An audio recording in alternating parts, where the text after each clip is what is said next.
Hello दोस्तों, स्वागत है टॉपिक वाइज स्टैटिक जीके की सीरीज़ में, जिसमें हमारा आज का टॉपिक है भारत की प्रमुख झीलें। यानी हमारे भारत में जो झीलें हैं उनके बारे में हम लोग विस्तार से पढ़ेंगे और हम स्टेट वाइज झीलों के बारे में जानेंगे। वैसे तो हमारे भारत में बहुत सारी झीलें हैं, लेकिन जो हमारे लिए इम्पोर्टेंट है और जो मुख्य मुख्य झीलें हैं केवल उनके बारे में हम जानेंगे डिटेल से। तो चलिए देखते हैं। पहला हमारा स्टेट है वो है जम्मू कश्मीर। तो जो जम्मू कश्मीर में झीलें हैं उनके बारे में हम लोग जानेंगे। तो पहली जो हमारी झील है वो है वुलर झील। ये मीठे पानी की सबसे बड़ी झील है। मीठे पानी की सबसे बड़ी झील कौन सी है? वुलर झील। और इसका निर्माण झेलम नदी के जल से हुआ है। यानी झेलम नदी जो जम्मू कश्मीर से होकर निकलती है तो उसी के जल से इस झील का निर्माण हुआ है। और यहाँ पर द्वीप भी पाए जाते हैं जिन्हें जैनुल द्वीप कहते हैं। तो यहाँ पर जैनुल द्वीप भी पाए जाते हैं। अगली झील जो है वो है डल झील। डल झील भी जम्मू कश्मीर की एक मुख्य झील है और इस पर तैरता डाकघर भी उपस्थित है। तैरता डाकघर जो बना हुआ है वो डल झील पर बना हुआ है और यहाँ पर बेतार इंटरनेट की भी सुविधा है। और जब सर्दियों में जब ज़्यादा जाड़ा होता है तब ये झील जम भी जाती है। इस पर बर्फ़ जम जाती है इस झील में। ये आप देख सकते हैं, ये है वुलर झील और ये है डल झील। बहुत ही सुंदर है डल झील और मुख्य झील है जम्मू कश्मीर की।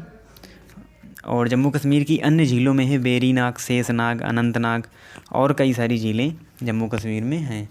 तो चलिए बढ़ते हैं अगले स्टेट की ओर। अगला स्टेट है हमारा उत्तराखंड।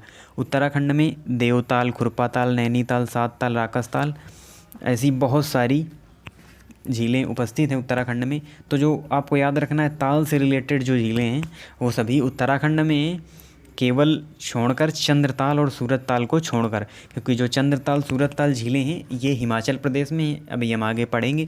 बाकी जो ताल से रिलेटेड झीलें हैं वो सभी उत्तराखंड में हैं। तो चलिए हम देखते हैं पिक। और ये है नैनी झील, नैनीताल में। बहुत ही खूबसूरत झील है और ये एक पर्यटन स्थल भी है और गर्मियों में लोग जाते हैं नैनीताल घूमने। तो ये बहुत बड़ी झील है और नैनी झील उत्तराखंड की मुख्य झील है। और आगे देखते हैं हम देवताल झील। काफ़ी ऊंचाई पर स्थित ये झील है देवताल। ये भी उत्तराखंड की एक मुख्य झील है। और जो उत्तराखंड की जो झीलें हैं वो हिमानी द्वारा बनी हुई झीलें हैं। आगे बढ़ते हैं अगले स्टेट की ओर, जो कि है हिमाचल प्रदेश। तो हिमाचल प्रदेश में अभी हमने पीछे आपको बताया कि चंद्रताल, सूरजताल, ये झीलें हिमाचल प्रदेश में हैं और जो बाकी ताल से रिलेटेड हैं वो सभी उत्तराखंड में। और यहाँ पर एक है खज्जियार झील और इसी झील के पास में खज्जियार हिल स्टेशन भी है। खज्जियार एक हिल स्टेशन भी है। और उसके बाद आती है गोविंद सागर झील। गोविंद सागर झील का निर्माण हुआ है जो भाखड़ा नंगल डैम है सतलज नदी पर बना हुआ, उसी के पीछे एक जलाशय बनाया गया है कृत्रिम रूप से। उसी को गोविंद सागर झील कहा जाता है, जो कि काफ़ी उपयोगी है सिंचाई के लिए। जो राज्य हैं पंजाब, हरियाणा, उत्तर प्रदेश, यहाँ पर इसी से सप्लाई की जाती है। तो आगे देखते हैं, ये है खज्जियार, यानी जो हिल स्टेशन इसी के पास में झील है खज्जियार झील। और ये है गोविंद सागर लेक। ये भाखड़ा डैम के पीछे बहुत बड़ा डैम है, भाखड़ा डैम, उसी के पीछे इसका निर्माण किया गया है, यानी गोविंद सागर लेक का। चलिए बढ़ते हैं अगले स्टेट की। और अगले स्टेट है हमारा राजस्थान। राजस्थान में भी काफ़ी सारी झीलें उपस्थित हैं, जिसमें पहली है सांभर झील। सांभर झील एक खारे पानी की झील है और 60% नमक की आपूर्ति इसी झील से की जाती है। सांभर से आप जानते हो सांभर वैसे भी नमकीन होता है, तो इससे आपको एक गेस मिलेगा कि नमक की आपूर्ति करती है। राजस्थान की खारे पानी की झील है सांभर झील। ये देखिए दोस्तों, ये है सांभर झील। ये देखिए कितना सारा नमक निकाला जा रहा है, तो बहुत सारे नमक की आपूर्ति ये झील करती है। अगली हमारी राजसमंद झील। राजसमंद झील क्या है? ये मीठे पानी की झील है। मतलब राजस्थान में जो सांभर झील है वो खारे पानी की झील है, बट जो राजसमंद झील है वो मीठे पानी की झील है। उसके बाद आती है ढेबर झील। ढेबर झील को कृत्रिम रूप से बनाया गया है, ये खारे पानी की कृत्रिम झील है। ये दोस्तों, ये है ढेबर झील जो कि कृत्रिम झील है खारे पानी की। चलिए आगे बढ़ते हैं। आगे जो झीलें हैं, पुष्कर झील है, डिडवाना झील है और फतेह सागर झील है। पुष्कर जो झील है इसका निर्माण हुआ है लूनी नदी द्वारा। हमने माउंटेन्स वाले लेक्चर में आपको बताया था कि लूनी नदी अरावली पर्वत श्रेणी से निकली हुई है और यहीं पर समाहित हो जाती है रेगिस्तान में ही, राजस्थान में। तो उसी लूनी नदी से इस पुष्कर झील का निर्माण हुआ है। उसके बाद डिडवाना झील है, फतेह सागर झील है, ये झीलें भी राजस्थान में स्थित हैं। चलिए बढ़ते हैं आगे। हमारी महाराष्ट्र में जो झील है लोनार झील, इसका निर्माण हुआ है ज्वालामुखी निर्मित ये झील है। ज्वालामुखी का विस्फोट हुआ तो उसमें एक गड्ढा बन गया, उसी में जल भर जाने से जिस झील का निर्माण हुआ उसे ज्वालामुखी निर्मित झील कहते हैं। तो लोनार झील इसी ज्वालामुखी झील का उदाहरण है। लोनार नहीं है दोस्तों, ये लोनार है। ये देखिए पिक आपको लग रहा है, ये एक सर्किल शेप है, तो यही ज्वालामुखी द्वारा निर्मित लोनार झील है। चलिए बढ़ते हैं आगे। आते ही उड़ीसा की चिल्का झील, ये भारत की सबसे बड़ी झील है दोस्तों। चिल्का झील भारत की सबसे बड़ी झील है और ये खारे पानी की लैगून झील है। लैगून झीलें क्या होती हैं?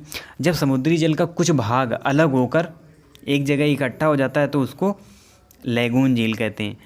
यानी उसमें समुद्र का ही जल होता है एक प्रकार से, बट थोड़ा सा अलग हो जाता है, कुछ भाग अलग होता है तो उसे लैगून झील कहते हैं। तो ये जो चिल्का झील है ये इसी लैगून झील का उदाहरण है, खारे पानी की ये लैगून झील है। ये देख सकते हैं आप दोस्तों, ये है समुद्र वाला एरिया और इसी से कुछ भाग अलग होकर ये निर्माण हुआ है। चिल्का झील बहुत बड़ी झील है और यहाँ पर हमारे नेवी का ट्रेनिंग सेंटर भी है यहीं पर चिल्का पर। तो ये है हमारी चिल्का लेक। और वर्षा ऋतु में इसका जल तो ऐसे मीठा हो जाता है, बट सामान्यतः ज़्यादातर खारा ही बना रहता है क्योंकि समुद्र से कुछ भाग अलग होकर इसका निर्माण हुआ है, इसीलिए ये खारे पानी की एक लैगून झील है। ये आप देख सकते हैं, ये चिल्का झील बहुत बड़ी झील है।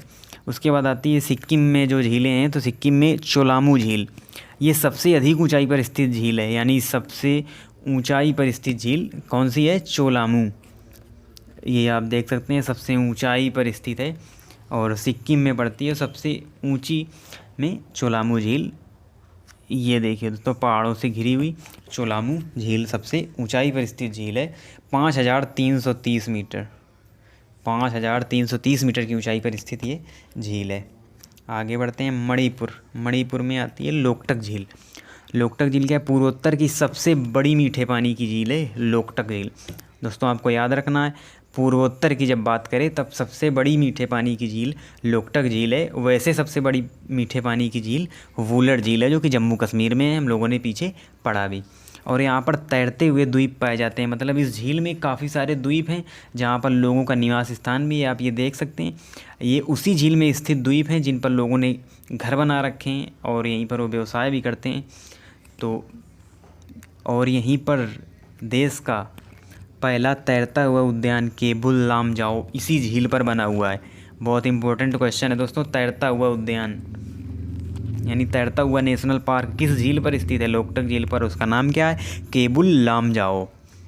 अभी हम आगे आपको पिक दिखा रहे हैं, ये देखिए, ये है लोकटक झील जो कि मणिपुर की जीवन रेखा है ये झील दोस्तों। और ये जो तैरते हुए द्वीप आपको दिख रहे हैं इनको क्या कहते हैं? फुमडिस नाम दिया गया है इन तैरते हुए द्वीपों को। और ये आप देख सकते हैं केबुल लामजाओ नेशनल पार्क है और ये संघाई हिरणों का घर है। यानी बहुत सारे संघाई हिरण यहाँ पर निवास स्थान है और यहीं पाए जाते हैं संघाई हिरण। तो ये है केबुल लामजाओ नेशनल पार्क। चलिए बढ़ते हैं अगली झील की ओर जो कि है केरल डिस्ट्रिक्ट में। केरल में है वेम्बनाड झील जो कि सबसे लंबी लैगून झील है, क्योंकि केरल साइड भी समुद्र वाला एरिया है तो उसी साइड सबसे लंबी जो लैगून झील है, लैगून झील हमने बताया आपको पीछे, समुद्री जल का कुछ भाग अलग होकर जब एक जगह इकट्ठा हो जाए तो उसे लैगून झील का नाम देते हैं। तो ये सबसे लंबी लैगून झील है और वेलिंगटन द्वीप इसी पर स्थित है, वेलिंगटन द्वीप। और जो हमारे देश का सबसे छोटा नेशनल हाईवे NH-47A वो इसी वेलिंगटन द्वीप पर स्थित है। NH-47 है सबसे छोटा नेशनल हाईवे, इसी द्वीप पर स्थित है। और जो नेहरू ट्रॉफी की नौकायन प्रतियोगिता होती है उसका आयोजन इसी झील पर कराया जाता है। ओणम के अवसर पर इसी झील पर नेहरू ट्रॉफी नौकायन प्रतियोगिता का आयोजन होता है। चलिए बढ़ते हैं, ये आप देख सकते हैं, ये है वेम्बनाड झील। ये काफ़ी सारे खजूर के पेड़ भी यहाँ पाए जाते हैं, क्योंकि नारियल काफ़ी मात्रा में पाया जाता है केरल में। अगली आती है हमारी पुलिकट झील। पुलिकट झील आंध्रा व तमिलनाडु की सीमा पर स्थित है, यानी बॉर्डर पर स्थित है पुलिकट झील। और यहीं पर सतीश धवन अंतरिक्ष केंद्र है। इसी झील के पास सतीश धवन अंतरिक्ष केंद्र स्थित है, जहाँ से प्रक्षेपण किया जाता है उपग्रहों का इसरो द्वारा। तो वो यहीं पर स्थित है, इसी झील के पास में। और ये भी एक लैगून झील है, क्योंकि आंध्रा विशाखापट्टनम समुद्र वाला एरिया है, तो इस लैगून झील का निर्माण भी समुद्र के जल से हुआ है, पुलिकट झील का। अब आती है सुदर्शन झील, जो कि गुजरात में है, और कुमियम झील, जो कि मेघालय में है। तो दोस्तों इस प्रकार से पहले हम देख लेते हैं पुलिकट लेक की जो सिचुएशन है। ये आप देख सकते हैं, समुद्र वाला एरिया और उसी से कुछ भाग अलग होकर इसका निर्माण हुआ है। ये है पुलिकट झील, और इसी झील के पास स्थित है ये श्रीहरिकोटा, जहाँ से उपग्रहों का प्रक्षेपण किया जाता है। और ये वही द्वीप स्थित है जहाँ से उपग्रहों का प्रक्षेपण इसरो द्वारा किया जाता है। चलिए देखते हैं, ये है पुलिकट लेक। और दोस्तों जब हम बात कर रहे हैं भारत की झीलों के बारे में, तो हम लोगों को एक झील के बारे में और जानना ज़रूरी है, जो आजकल काफ़ी सुर्खियों में है, काफ़ी चर्चा में है। तो उसके बारे में भी हमें डिटेल से जानकारी लेना है। तो वो है हमारी पैंगोंग लेक, जो कि लद्दाख में स्थित है। हम जानेंगे इसके बारे में डिटेल से, और क्यों है ये सुर्खियों में उसको भी जानेंगे, और जानेंगे भारत चीन विवाद के बारे में भी। तो चलिए देखते हैं। तो जो हमारी पैंगोंग लेक है, ये आप देख सकते हैं, ये स्थित है भारत चीन बॉर्डर पर। भारत चीन बॉर्डर पर स्थित है, लगभग 4500 मीटर की ऊंचाई पर स्थित ये झील है दोस्तों। लैंड लॉक झील है, और सबसे ऊंची खारे पानी की झील है, क्योंकि सबसे ऊंचाई पर ये स्थित है।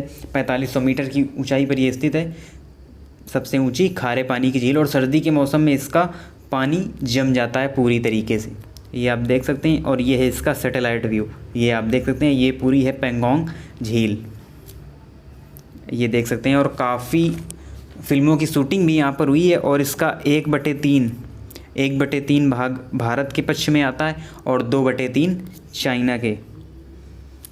1/3 भाग भारत के पक्ष में आता है, और 2/3 चीन के पक्ष में आता है। तो दोस्तों इसको लेकर काफ़ी विवाद हमको देखने को मिल रहा है प्रेजेंट टाइम पर। और LAC यानी लाइन ऑफ एक्चुअल कंट्रोल, जो कि भारत और चीन के बीच एक सीमा रेखा का कार्य करती है, वो इसी के मध्य से होकर गुजरी है, यानी लाइन ऑफ एक्चुअल कंट्रोल। और इसका वास्तविक अंकन नहीं किया गया है, यानी कि वास्तविक वो नहीं हो पाया है। जैसे कि हमारी LOC है, वो लाइन ऑफ कंट्रोल है, तो वो एक। तो उसके बाद जो हम देखेंगे, तो दोस्तों ये वही झील है, यानी पैंगोंग झील। तो यहाँ पर जो काफ़ी पहाड़ी एरिया है, और यहाँ पर आप देख सकते हैं, तो यहाँ पर 8 फिंगर्स पर इनको बांटा गया है, यानी finger 1, finger 2, finger 3, finger 4, finger 5, और फिंगर 6, फिंगर 7 और फिंगर 8। तो यहाँ पर जो विवाद है वो ये है, भारत दावा करता है यानी फिंगर 8 तक भारत यानी अपनी ज़मीन होने का दावा करता है कि यहाँ तक जो हमारी वो LAC है वो यहाँ तक है। और जबकि चीन दावा करता है कि 4th फिंगर तक ये हमारी है। इसी को लेकर यानी 4 से 8 फिंगर तक, ये देख सकते हैं दोस्तों, ये है विवादित क्षेत्र, यानी 4 फिंगर से 8 फिंगर तक ये पूरा विवादित क्षेत्र है इंडिया और चाइना के बीच में। तो यहीं पर फिंगर 4 व 5 के बीच में हमको काफ़ी झड़पें, क्योंकि यहाँ पर जो इंडिया का, ये देखिए इंडिया का बेस बना हुआ है, और यहाँ पर चाइना का बेस बना हुआ है। तो इसी फिंगर 4 और फिंगर 5 के बीच हमको काफ़ी झड़प देखने को मिलती रहती है। और ये झड़प क्यों है? क्योंकि जो भारत है वो अपनी LAC के पास, यानी अपनी ही सीमा में LAC के पास वो रोड का निर्माण कर रहा है, क्योंकि जो हमारी आर्मी के लिए आवश्यक जो इक्विपमेंट हैं वो पहुंचाए जा सकें, इसके लिए भारत यहाँ पर सड़क का निर्माण कर रहा है। तो उसी से चीन को आपत्ति है, क्योंकि वो नहीं चाहता कि यानी LAC पर भारत की स्थिति काफ़ी मजबूत हो, इसीलिए वो लगातार ऐसी हरकतें करता रहता है, जो कि हमको प्रेजेंट टाइम पर देखने को मिल रही हैं। काफ़ी कुछ गतिरोध देखने को मिल रहा है, काफ़ी झड़पें हुई और हमारे कई जवान भी शहीद हुए।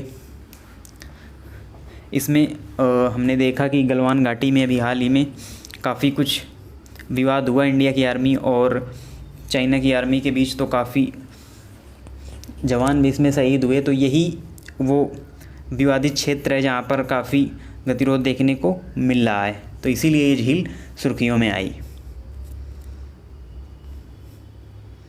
चलिए देखते हैं, ये है सबसे ऊंचाई पर स्थित हवाई पट्टी जिसका नाम है दौलत बेग ओल्डी। इसके बारे में भी हम जान लेते हैं। ये सियाचिन व एलएसी के काफ़ी पास पर है और भारत यहाँ से चीन व पाक की गतिविधियों पर आसानी से नज़र रखता है। तो काफ़ी इम्पोर्टेंट ये हवाई पट्टी है, तो ये भी काफ़ी चर्चाओं में, इसलिए हमने सोचा आपको बता दिया जाए। दौलत बेग ओल्डी ये हवाई पट्टी है भारत की सबसे ऊंचाई पर स्थित। तो दोस्तों, इस प्रकार से हमने जाना भारत की झीलों के बारे में और पोंगोंग झील के बारे में, जो कि भारत चीन बॉर्डर पर स्थित है और काफ़ी सुर्खियों में है, काफ़ी चर्चा में है। इसीलिए हमने सोचा करंट का टॉपिक है, आपको बता दिया जाए। तो आप ऐसे ही हमारी सीरीज़ के साथ जुड़े रहिए और हम एक नए टॉपिक के साथ आएंगे। धन्यवाद।